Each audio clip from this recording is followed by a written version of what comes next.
shaharda, mashina bozorida ushbu logotipni ko'radigan bo'lsangiz, stikerni shu zahotiyoq telefoningizni kamerasiga kirasiz. Mana shu yerda QR kod bor. Kamerani QR kodga olib kelasiz. Mana bozor chiqdi. Shuni bosamiz. Bosganimizda davlat raqamini so'raydi. Mana shu yerda davlat raqami yozib qo'yilgan bo'lishi kerak. Yozilmasa, demak, mashinaning o'zida bor. Mashinaning o'zini turgan, nima deydi? Davlat raqamini yozishimiz mumkin. Demak, hozir bu yerda ko'rsatilgan davlat raqamini yozamiz. Hop, kelinglar mana birgalashib.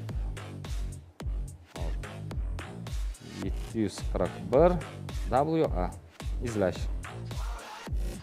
Va marhamat, diagnostika xulosasi telefoningizda. Hattoki mana qayerda muammo bo'lsa, ana shu muammoni tasvirlarini ham chetga qo'yishgan, rasmga olib. Juda ham zo'r. Kelinglar birma-bir endi ko'ramiz avtomobilning nimalari bor ekan.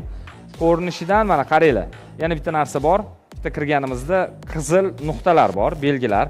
Ana shu qizil belgilar bu har bir detalda bor bir qirilgan, bukilgan, bo'yog'i borlari bor va har bir detalni raqami bor. Raqamiga qarab mana nimaligini ko'rishimiz mumkin.